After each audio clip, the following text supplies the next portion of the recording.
Hello, नमस्कार आप सब लोगों को। और आज हम स्टार्ट करने जा रहे हैं chapter number 2 that is biological classification. और इस बायोलॉजिकल क्लासिफिकेशन के चैप्टर में हम क्या क्या चीज़ें बात करेंगे, सबसे पहले वो देख लेते हैं। इस चैप्टर में हम सबसे पहले बात करेंगे क्या होती है बायोलॉजिकल क्लासिफिकेशन। बायोलॉजिकल क्लासिफिकेशन का मतलब क्या है, इसकी ज़रूरत क्यों है, what is the need of biological classification. Then there are many types of biological classification, उनके बारे में बात करेंगे। And after that will talk about different kingdom systems given by different scientists in different period of time. So let's get started without wasting much time.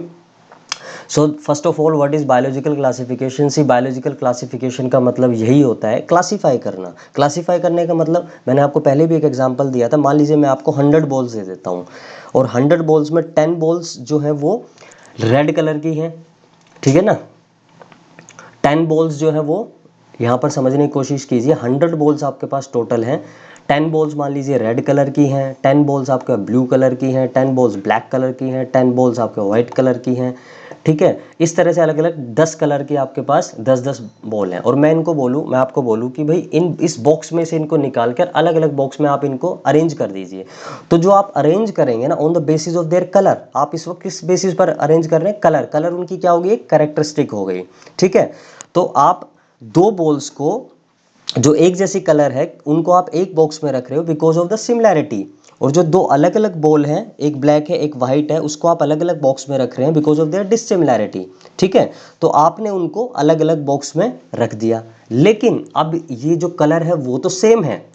मान रहे हैं आप मेरी बात, ये तो सेम है। मान लीजिए 10 जो बॉल है आपके पास, ये रेड कलर की बॉल है आपकी, ठीक है, 10 है और ये टोटल।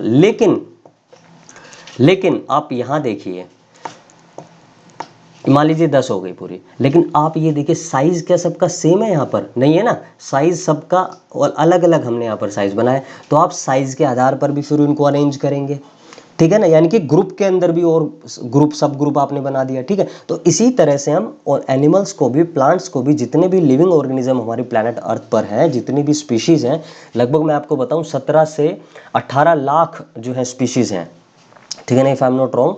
देन 17 to 18 मान के चल सकता है 20 लाख के आसपास स्पीशीज हैं प्लैनेट अर्थ पर, ठीक है। तो इन 20 लाख स्पीशीज को आपने क्या कर दिया, अरेंज कर दिया in groups and then finally in sub groups. और फिर उन्हीं को आपने क्या कर दिया, उन्हीं ग्रुप्स को आपने एक हायरकी में भी कर दिया। जैसे वो हायरकी क्या है, वो हायरकी है kingdom, phylum, class, order, family, ठीक है ना, and then genus and then species. ये हायरकी हो गई आपकी, मैंने आपको बताया था, है ना। अगर आप नीचे से ऊपर जाएंगे तो सिमिलैरिटीज क्या करेंगी, सिमिलैरिटीज कम होती चली जाएंगी और डिससिमिलैरिटी इंक्रीज होती चली जाएंगी। लेकिन आप ऊपर से नीचे की तरफ आएंगे तो सिमिलैरिटीज इंक्रीज होंगी और डिससिमिलैरिटी कम होंगी, ठीक है। ये है। तो यहाँ पर एक साइंटिफिक प्रोसीजर है ये ऑर्गेनिज्म को अरेंज करने का। जैसे मैंने आपको बताया ग्रुप्स में, सब ग्रुप्स में, सिमिलैरिटीज़ के बेसिस पर और डिससिमिलैरिटीज़ के बेसिस पर, और फिर उनको ग्रुप्स में प्लेस कर देते हैं एक हायरकी में, जो हमने आपको बताया यही है। क्या ज़रूरत है इस क्लासिफिकेशन की, क्यों करते हैं क्लासिफाई, क्यों इतनी मेहनत की जाती है साइंटिस्ट के द्वारा। देखिए, सबसे पहले तो ये बात फिलहाल शायद आपको समझ में ना आए, लेकिन डाउन द रोड जब आप हायर स्टडीज़ करेंगे तो आपको ये बात ज़रूर समझ में आ जाए कि कितना ज़रूरी था ये काम करना, ठीक है। तो सबसे पहली बात यहाँ पर अभी फ़िलहाल समझने की यही है कि सफिशिएंट इन्फॉर्मेशन हमें एक ऑर्गेनिज्म के बारे में मिलती रहे, ठीक है। हम कोई भी एक ऑर्गेनिज्म अगर हमें नया मिलता है, ठीक है ना, तो उसके बारे में हमारे पास अच्छी और इन्फॉर्मेशन हो ताकि हम उसको आइडेंटिफाई कर सकें, ठीक है ना। तो पहला हो गया सफिशिएंट इन्फॉर्मेशन हमारे पास एक ऑर्गेनिज्म को लेकर होनी चाहिए। उसके आइडेंटिफाई करने के लिए जो है हमारे पास कुछ इन्फॉर्मेशन होनी चाहिए ताकि हम उसको इजीली आइडेंटिफाई कर सकें।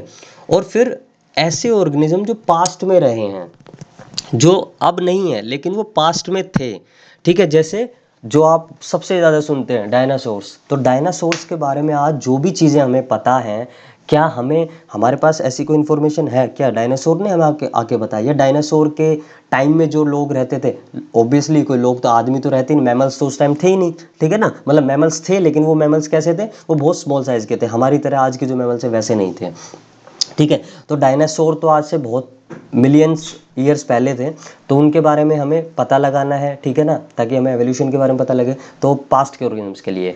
नेक्स्ट है रिलेशनशिप। देखिए ऑर्गेनिजम्स के बीच में रिलेशनशिप क्या है, ठीक है ना, डिफरेंट ग्रुप्स के बीच में क्या रिलेशन है, क्या संबंध है, उन सब संबंधों की जानकारी के लिए हमें क्लासीफाई करना जरूरी है। एंड देन फाइनली सबसे इंपॉर्टेंट चीज़ एवोल्यूशन, यानी कि किस तरह से हमारा एवोल्यूशन हुआ है, किस तरह से हॉर्स का एवोल्यूशन हुआ है, ये सब चीज़ें हमारे लिए जाननी जरूरी है, ठीक है ना, इसलिए हमें क्लासिफिकेशन की ज़रूरत है। आफ्टर दैट अब बायोलॉजिकल क्लासिफिकेशन भी कई तरह की होती हैं। जैसे सबसे पहली जो बायोलॉजी है वो है आर्टिफिशियल क्लासिफिकेशन। आर्टिफिशियल क्लासिफिकेशन में क्या किया जाता था साइंटिस्ट के द्वारा, एक या दो मॉर्फोलॉजिकल कैरेक्टर को ले लिया करते थे। वो मॉर्फोलॉजिकल कैरेक्टर मतलब जो फिजिकल अपीयरेंस होता है ना, बस उसी के आधार पर, जैसे हैबिट हो गई उनकी, उनका हैबिटाट हो गया, उसी आधार पर बस जो है आर्टिफिशियली जो उनको क्लासीफाई कर दिया जाता था। जैसे कि फॉर एग्जाम्पल एरिस्टोटल ने किया। एरिस्टोटल ने सारे के सारे एनिमल्स को दो कैटेगरीज में डिवाइड कर दिया, एक जिनके पास रेड ब्लड है, एक जिनके पास रेड ब्लड नहीं है। इनको देखिए आप यहाँ पर नाम भी देख सकते हैं, ठीक है ना, एक जैसे से नाम है, ठीक है, एनाइमा और इनाइमा बोल सकते हो आप इसको, इसको एनाइमा बोल सकते हैं, ठीक है। एरिस्टोटल ने फिर से डिवाइड किया एनिमल्स को on the basis of their habitat, as I told you कि मॉर्फोलॉजिकल कैरेक्टर्स के आधार पर ही वहाँ पर बांट दिया जाता था। एक्वेटिक जो पानी में रहने वाले हैं, टेरेस्ट्रियल जो लैंड पर रहने, एरियल जो हवा में रहने वाले हैं, ठीक है। एक्वेटिक में आपके फिशेज, वेल वगैरह आ जाएंगे, टेरेस्ट्रियल में आपके रेप्टाइल्स हैं, ठीक है ना, मैमल्स हैं, ये सब आ जाएंगे, और आपके एरियल में आपके बर्ड्स, बैट, ये सब आ जाएंगे, ठीक है। तो ये बैट एक मैमल है, याद रखना, bat is not a bird, ठीक है ना। और जो सेकंड जो चीज़ है जो मैं आपको बताना चाहता था, वेल भी एक मैमल है और डॉल्फिन भी एक मैमल है। फिश नहीं है वो, याद रखना, मैमल है वो दोनों, एक्वेटिक मैमल है, डॉल्फिन भी, ठीक है। शार्क एक टीथ है, शार्क एक फिश है, ठीक है ना। उसके बाद प्लिनी द एल्डर आए, इनका ये लाइफ टाइम था 23 AD से 79 AD, और he divide the animal again in two categories, flight जो उड़ सकते हैं और जो नहीं उड़ सकते हैं, दैट्स इट। तो मॉर्फोलॉजिकल कैरेक्टर जो आपने देखा, हैबिट आपने देखी उसकी कि वो उड़ सकता है, बस आपने कर दिया। कार्लोस लिनियस ने भी किया, प्लांट क्लासिफिकेशन इन्होंने किया, ठीक है ना। इन्होंने जो है क्या किया, on the basis of numerical strength of the sex organs, ठीक है ना, इनमें, और इन्होंने क्या किया, 24 क्लासेस में इन्होंने बांट दिया प्लांट्स को, ठीक है। तो कार्लोस लिनियस ने भी काम किया, तो बहुत इंपॉर्टेंट काम। देखिए without microscope and without the present technology which you guys are enjoying today, ये लोग इतने मतलब महान, मैं कहूँगा कि एरिस्टोटल के बारे में तो जितना कहा जाए उतना कम है, लेकिन रियल में बहुत ग्रेट साइंटिस्ट हैं, वी शुड सैल्यूट देम, ठीक है ना, for the work which they did. हाँ, सिलेबस जरूर हमारा इन्होंने बढ़ा दिया, बट नेवर माइंड, ठीक है, वो अच्छा ही है हमारे लिए। Okay, next is natural classification. Natural classification में क्या है, नेचुरल जो सिमिलैरिटीज और डिससिमिलैरिटीज है ना, उनके बारे में यहाँ पर बात की जाती है। और नेचुरल सिमिलैरिटी डिससिमिलैरिटी का मतलब क्या है, फिजियोलॉजी, ठीक है ना, ओंटोजेनी, डेवलपमेंट, एनाटमी, साइटोलॉजी, रिप्रोडक्शन, ये सब क्या है, ये सब हमारे कांस्टेंट कैरेक्टर्स हैं। देखिए आप खुद सोचिए, फिजियोलॉजी का मतलब क्या है कि हमारी किडनी जो काम करी, ओबियसली हमारी किडनी एक ही तो काम करती जाएगी ना, ठीक है ना। ये तो नहीं है कि नया काम निकाल के ले आएगी, वो जो है ब्लड को पंप करना स्टार्ट कर देगी, जो है विदाउट फिल्ट्रेशन जो है ब्लड का छोड़ देगी, वो ऐसा तो नहीं होने वाला ना। हाँ, डाउन द रोड अगर मान लो आज से मिलियन ईयर बाद में अगर कुछ ऐसा देखने को मिल जाए तो एक वो अलग बात है, बट ऐसा नहीं होने वाला, ठीक है। नाउ ओंटोजेनी, हाँ ये जो टर्म है ये आपके लिए शायद नहीं होगी, बाकी तो आप सब समझ। एनाटमी आपको पता है, इंटरनल स्ट्रक्चर कैसे, साइटोलॉजी सेल की study, reproduction you know, physiology as I told you, development you know, ठीक है। बट ओंटोजेनी ये एक नई टर्म हो सकती है आपके लिए। तो ओंटोजेनी जो है उसका मतलब क्या है कि एक ऑर्गेनिज्म जो है उसका डेवलपमेंट, उसके एनाटॉमिकल फीचर्स, उसके बिहेवियर, उसके जन्म से लेकर, या उसकी कह सकते हैं अर्लीस्ट स्टेज से लेकर, मतलब हाँ उसकी जन्म से लेकर उसकी मैच्योरिटी तक, ठीक है ना, जो उसके बिहेवियरल फीचर थे, जो उसके डेवलपमेंटल फेजेस थे, और जो उसके एनाटॉमिकल फीचर्स थे, वो सब की जो स्टडी होती है उसको हम ओंटोजेनी बोलते हैं, ठीक है। दैट इज नोन एज ओंटोजेनी, ठीक है। तो ये चीज़ है। देन होमोलॉजी आ जाती है, ये होमोलॉजी को भी कंसिडर करते हैं। और होमोलॉजी का मतलब क्या होता है, होमोलॉजी का मतलब होता है कि कंपेरेबल स्ट्रक्चर्स के बीच में संबंध के बारे में बात करना। कंपेरेबल स्ट्रक्चर्स के बीच में मतलब कैसे, जैसे मान लीजिए मैं आप बात करूँ, लैंड पर रहने वाले जितने भी वर्टिब्रेट्स हैं, ये वर्टिब्रेट्स वगैरह सब आपके पास आएंगे, समझ में आएंगे, लेकिन आप फिलहाल आप याद रखिए वर्टिब्रेट्स का मतलब जिनके पास वर्टिबल कॉलम है, जिन एनिमल्स के पास, ठीक है। तो वर्टिब्रेट जिनके पास भी, और जो लैंड पर रहने वाले, उन सब के हाथों में अगर हम देखें, फोर आर्म्स में अगर हम देखें, तो पेंटाडेक्टाइल यानी कि 5 फिंगर हैं, ठीक है। लेकिन लेकिन एक्सटर्नली तो अलग अलग दिखते हैं। जैसे आप देखिए, आप हमारा अगर हम हमारे हैंड्स की बात करें तो हम ग्रास्पिंग मतलब चीज़ों को पकड़ने में, इसी तरह हॉर्स रनिंग में यूज़ करता है, वेल स्विमिंग में यूज़ करते हैं अपने फोर लिम्स को, ठीक है। बर्ड जो है वो फ्लाइट के लिए यूज़ करते हैं, ठीक है ना। बैट जो है वो भी फ्लाइट के लिए यूज़ करता है अपने फोर लिम्स को, ठीक है, हमारे फोर आर्म्स को। तो एक्सटर्नली देखिए कितना डिफरेंस है, और डिफरेंस है फंक्शनिंग में भी, ठीक है। लेकिन एक रिलेशनशिप फिर भी उनमें है, एक रिलेशनशिप फिर भी उनमें है, और इसी वजह, क्योंकि पेंटाडेक्टाइल है, ठीक है ना, पेंटाडेक्टाइल है, तो ये जो रिलेशनशिप है इसी की स्टडी को हम क्या बोलते हैं, होमोलॉजी। तो एक होमोलॉजी को भी नेचुरल क्लासिफिकेशन कंसिडर करती है। अब एक एग्जांपल और है यहाँ पर, जैसे हम अगर हम मैमल, जितने भी मैमल्स हैं, जितने भी मैमल्स हैं, सब में कुछ कॉमन फीचर, जैसे उनके पास मेमोरी ग्लैंड है, हेयर्स है बॉडी पर, दे आर विविपेरस मतलब they give birth to a young one, they are not oviparous, है ना। फोर चैम्बर्ड हार्ट है उनके पास, दे आर वार्म ब्लडेड है, और भी बहुत सारे फीचर है। तो हमने इन सारे फीचर्स के आधार पर, और ये नेचुरल हैं सारे, ये फिजियोलॉजिकल, ऑन्टोजेनिकल, डेवलपमेंट, एनाटॉमिकल फीचर्स हैं इन ऑर्गेनिजम्स के, इन्हीं के आधार पर हमने इसको एक क्लास में डाल दिया, that is class Mammalia. Are you getting my point? Are you getting my point? So this is the thing.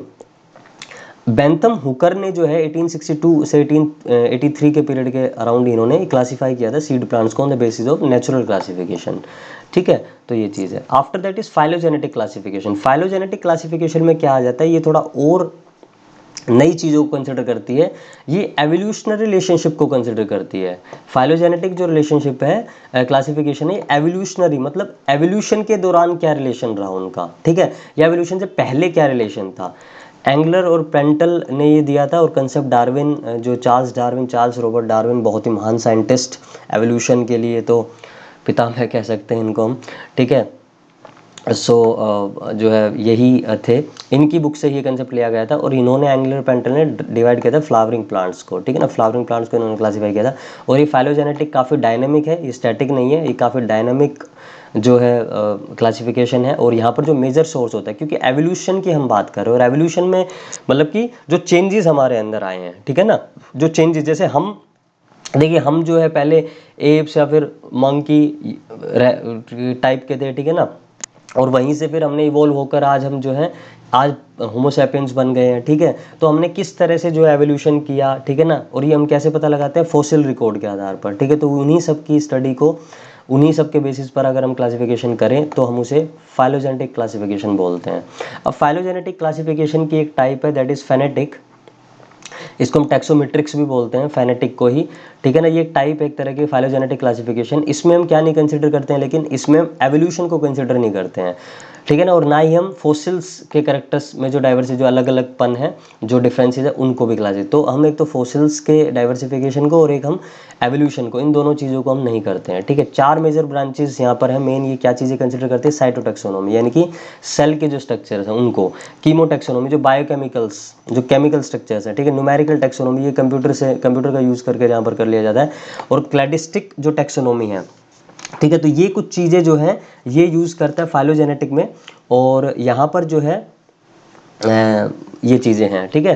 तो साइटोटैक्सोनॉमी सेल के लिए, केमोटैक्सोनॉमी जो केमिकल स्ट्रक्चर, न्यूमेरिकल टैक्सोनॉमी कुछ नंबर्स वगैरह दे देते हैं ये कुछ कोड्स वगैरह के बेसिस पर, एंड देन जो आपका एक क्लैडिस्टिक टैक्सोनॉमी है, ये जो है कॉमन एंसेस्टर्स की वजह से जो सिमिलैरिटीज़ आई हैं, ठीक है ना, उसके बारे में बात करता है, ठीक है। तो ये बात अभी तक यहाँ पर थी, ठीक है। Okay, next thing is your kingdoms. Now kingdoms की हम बात करते हैं, तो टू किंगडम सिस्टम सबसे पहले दिया था। और अगर ये क्वेश्चन देखिए, इसमें थोड़ा सा कंफ्यूज मत होइएगा, मैंने यहाँ पर दोनों लिखे हुए हैं, क्योंकि एक्चुअल में तो दोनों थे। एरिस्टोटल ने भी डिवाइड किया था प्लांट एंड एनिमल को आर्टिफिशियल क्लासिफिकेशन के आधार पर, और कार्लोस लिनियस ने भी किया था शुरू में तो आर्टिफिशियल के आधार पर। लेकिन एक्चुअल में हम अगर क्वेश्चन आ जाता है कि two kingdom system actually who propose this system, तो you will tell Carolus Linnaeus ने प्रपोज किया था, ठीक है, कार्लोस लिनियस ने ही ये प्रपोज किया था। आप एरिस्टोटल नहीं बताएंगे, ठीक है। तो प्लांट्स और एनिमल्स में इन्होंने क्लासिफाई कर दिया था, दो किंगडम बन गए थे, कि मतलब जितने भी ऑर्गेनिजम्स है, या तो वो प्लांट्स की कैटेगरी में है या वो एनिमल्स की कैटेगरी में है, ठीक है। थ्री किंगडम फिर आते हैं अनस्टैकल और एक नया किंगडम देते हैं, दैट इज प्रोटिस्टा। और प्रोटिस्टा में कौन आएंगे? प्रोटिस्टा में आपके जो एनिमल और प्लांट नहीं है वो प्रोटिस्टा में आ जाएंगे, ठीक है। जैसे आपके ये डायटम, जाइनोफ्लैजेलेट्स, बैक्टीरिया, फंजाई सब प्रोटिस्टा में आ गए उस टाइम पर। लेकिन फिर 4 किंगडम सिस्टम दिया गया कोपलैंड के द्वारा, और इन्होंने प्रोटिस्टा में से मोनेरा को निकाल दिया, यानी कि यूनिसेलुलर प्रोकैरियोट्स को इन्होंने यहाँ से निकाल दिया, क्योंकि मोनेरा ही ऐसे हैं जो यूनिसेलुलर प्रोकैरियोट्स हैं, ठीक है। तो जितने भी बैक्टीरिया थे इन्होंने यहाँ से अलग करके मोनेरा नाम का नया किंगडम दिया, और 4 किंगडम अब हो गए हैं।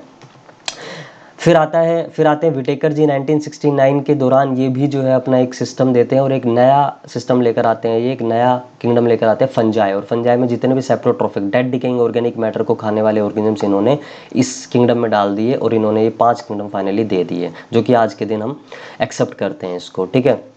विटेकर का क्या क्राइटेरिया था? सबसे पहले विटेकर ने देखा complexity of the cell structure, ठीक है ना, कि भाई सेल का स्ट्रक्चर की कॉम्प्लेक्सिटी कितनी है, मतलब वो प्रोकैरियोट है वह यूकैरियोट। प्रोकैरियोट का मतलब प्रोकैरियोट, कैरियोट का मतलब, कैरियोन का मतलब क्या होता है? न्यूक्लियस। तो प्रो का मतलब प्रिमिटिव न्यूक्लियस, प्रिमिटिव न्यूक्लियस का मतलब क्या है कि वहाँ पर न्यूक्लियर मेम्ब्रेन नहीं होगी, ठीक है ना। यूकैरियोट, यू का मतलब है ट्रू, और कैरियोन का मतलब है न्यूक्लियस, यानी कि true nucleus with a nuclear membrane, और सारी चीज़ों के साथ न्यूक्लियस प्रेजेंट होगा। बॉडी स्ट्रक्चर की कॉम्प्लेक्सिटी या फिर स्ट्रक्चरल ऑर्गेनाइजेशन कैसा है, यानी कि यूनिसेलुलर ऑर्गेनिज्म है या multi cellular. Mode of nutrition क्या है भाई? ऑटोट्रॉफिक यानी कि खुद खाना बनाता है, हिट्रोट्रॉफिक है, और अगर हिट्रोट्रॉफिक है तो उसमें हिट्रोट्रॉफिक में क्या है वो भाई? होलोजोइक है जैसे हम हैं, सेप्रोट्रॉफिक है जैसे फंजाई है, डेड डिकेइंग ऑर्गेनिक मैटर खाता है, ठीक है ना। और आपका पैरासिटिक है, पैरासिटिक यानी कि जो पैरासाइट जो होस्ट ऑर्गेनिज्म से अपना खाना डिराइव करते हैं। रिप्रोडक्शन एसेक्सुअल है, सेक्सुअल है, एंड देन फाइलोजेनेटिक रिलेशनशिप, ठीक है, जैसे एवोल्यूशनल रिलेशनशिप की बात यहाँ पर की। तो 5 इन्होंने क्राइटेरिया के आधार पर इन्होंने ये सारी 5 किंगडम्स दिए थे। नेक्स्ट है जो मैं आपको, ये विटेकर का ही है। विटेकर ने कैसे किया, क्या किया देखिए। विटेकर ने सबसे पहले बोला कॉम्प्लेक्सिटी ऑफ द सेल, यानी कि सेल का स्ट्रक्चर। तो इन्होंने बोला कि भाई सेल का जो स्ट्रक्चर के आधार पर 2 बनते हैं, प्रोकैरियोट और यूकैरियोट। प्रोकैरियोट और प्रोकैरियोट में तो आ गए किंगडम मोनेरा, ठीक है। एंड यूकैरियोट में जो है ये बाकी आ जाएंगे। तो यूकैरियोट भी फिर या तो वो यूनिसेलुलर यूकैरियोट होंगे, कॉम्प्लेक्सिटी देख ली ऑर्गेनिज्म की कि भाई यूनिसेलुलर है, या वो मल्टीसेलुलर यूकैरियोट है। तो यूनिसेलुलर में तो आगे प्रोटिस्ट, और मल्टीसेलुलर, फिर मल्टीसेलुलर को उन्होंने on the mode of nutrition के आधार पर डिवाइड कर दिया। तो ये हो गए प्लांटेज ऑटोट्रॉफ हैं, सेप्रोफाइट्स या saprotroph fungi, and animalia heterotrophs, ठीक है। तो ये आप यहाँ पर बता सकते हैं, इस तरीके से विटेकर ने ये काम किया। नेक्स्ट इज 6 किंगडम सिस्टम, भी अभी रिसेंटली वूजे नाम के साइंटिस्ट ने दिया था, ठीक है ना। आई एम सॉरी, एक मिनट पीछे चले जाते हैं, ये भी देख लेते हैं एक बार। इन्होंने क्या किया, इन्होंने जो बैक्टीरिया है ना उसी में क्लासिफिकेशन कर दिया। इन्होंने क्या किया, आर्की बैक्टीरिया और यू बैक्टीरिया कर दिया। यू का मतलब बताया ट्रू बैक्टीरिया, कि भाई ये ट्रू बैक्टीरिया है और ये आर्की बैक्टीरिया है। तो बैक्टीरिया को इन्होंने वो करके, बाकी सब सेम है, ठीक है। इनके बारे में डिटेल में बात करेंगे, आर्की बैक्टीरिया क्या है, यू बैक्टीरिया क्या है, पीपीएलओ क्या है, सबके बारे में डिटेल में बात करेंगे, don't worry about that. Next is our, ये प्रॉपर्टीज हैं 5 किंगडम सिस्टम की, जो आज हम एक्सेप्ट करते हैं वो ये है, ठीक है। तो ये सेल का टाइप है भाई, सेल का टाइप क्या है भाई? प्रोकैरियोटिक सेल है, यूकैरियोटिक। तो आप देख सकते हैं सिर्फ मोनेरा जो है वो प्रोकैरियोट है, बाकी सब जो है यूकैरियोट है, चारों किंगडम। सेल का ऑर्गेनाइजेशन क्या है, कैसा है, यानी कि सेल का स्ट्रक्चर कैसा है? तो यूनिसेलुलर है, ये भी यूनिसेलुलर, बाकी सब मल्टी सेलुलर है। यहाँ पर यूनिसेलुलर इसलिए लिखा हुआ क्योंकि जहाँ पर फंजाई में ईस्ट जो है ना, ईस्ट वो सिंगल सेल्ड होता है, वो यूनिसेलुलर है, बस एक ही एक्सेप्शन है, बाकी सब यहाँ पर मल्टी सेलुलर आपको मिलेंगे, ठीक है। चाहे बेसिडियोमाइसिटीज हो या दूसरे फंजाई हो, सबके सब मल्टी सेलुलर है। फिर सेल वॉल, यहाँ पर प्रोकैरियोट में तो सब में होता है, ये एक ही ऐसा है जिसमें नहीं होता, माइकोप्लाज्मा विदाउट सेल वॉल, बाकी सब में होता है। और इनका जो सेल वॉल है वो पेप्टिडोग्लाइकन से बना होता है, ठीक है ना, पेप्टिडोग्लाइकन से बना होता है, ठीक है। इनके बारे में बात करेंगे, पेप्टिडोग्लाइकन क्या है और ग्लाइकोप्रोटीन क्या है ना, ये सब क्या है, लिपिड्स, कार्बोहाइड्रेट, सबके बारे में। प्रोटिस्टा में जो है ये प्रेजेंट होता है कुछ में और कुछ में नहीं होता है, ठीक है। तो प्रोटिस्टा में आप ये चीज़ याद रखेंगे। और इसके बाद जो आता है आपका फंजाई आता है। फंजाई में यस होता है, फंजाई में होता है, और फंजाई में होता है, बिल्कुल होता है। और सेलुलोज का ये एक्चुअल में बना होता है, फंजाई में सॉरी काइटिन का बना होता है, काइटिन। और ये काइटिन क्या है, ये एक पॉलीसेक्राइड है, ठीक है, एक कॉम्प्लेक्स पॉलीसेक्राइड है। देन प्लांटे यस होता है, बिल्कुल सेलुलोज और हेमीसेलुलोज से बना होता है। एनिमल्स यानी कि हमारे केस में सेल वॉल नहीं होता है। आपने हमारे सेल देखो प्लाज्मा मेम्ब्रेन से ही सराउंडेड होती है बस। न्यूट्रिशनल क्लासेस में देख सकते हैं आप, फोटोट्रॉफिक होते हैं कुछ, ज़्यादातर तो फोटोट्रॉफिक ही होते हैं, ऑटोट्रॉफिक ही हैं तीनों, ऑटोट्रॉफिक की क्लास है, ठीक है, सॉरी, ये जो है आपके, हाँ, ये दोनों फोटोट्रॉफिक और कीमो ऑटोट्रॉफिक, ये दोनों ऑटोट्रॉफिक की ही क्लास है। फोटोट्रॉफिक का मतलब हो गया जो लाइट से जो है वो करते हैं, और ये कीमोट्रॉफिक जो केमिकल से अपना खाना बनाते हैं, ठीक है। हेट्रोट्रॉफिक बहुत कम होते हैं हेट्रोट्रॉफिक, जैसे कुछ इंसेक्टिवोरस प्लांट्स हो जाते हैं ना, और कुछ पैरासिटिक हो जाते हैं, जैसे अमरबेल पैरासिटिक है, ठीक है। और इस तरह से आपका जो है ये चीज़ है यहाँ पर। फिर यहाँ पर आपके हेट्रोट्रॉफिक भी होते हैं और फोटो भी होते हैं। फंजाई तो ऑब्वियसली हेट्रोट्रॉफिक ही होते हैं, और हेट्रो में भी सेप्टोट्रॉफिक ही होते हैं। प्लांट से सारे फोटो ऑटोट्रॉफिक हैं, ये हेट्रो हैं। मोड ऑफ न्यूट्रिशन में ये जो है न्यूट्रिशन में एब्जॉर्ब करते हैं, ये मोनेरा, ये भी एब्जॉर्ब भी करते हैं, इंजेस्ट भी करते हैं। ये एब्जॉर्ब भी करते हैं, ये एब्जॉर्ब करते हैं, हम इंजेस्ट करते हैं। एनिमल्स के केस में सब इंजेस्ट करते हैं, ठीक है। तो ये चीज़ें हैं यहाँ पर। तो इतना ही था इस चैप्टर में, और मेरे हिसाब से आई होप कि आपको सब कुछ जो भी मैंने समझाया वो समझ में आ गया होगा। कोई दिक्कत नहीं है, अगर नहीं आता है तो हम दोबारा कर लेंगे, जैसे ही अगर आप बोलेंगे, कोई प्रॉब्लम नहीं, ठीक है। तो आज के लिए इतना ही, और please refer your NCERT. Thank you, thank you.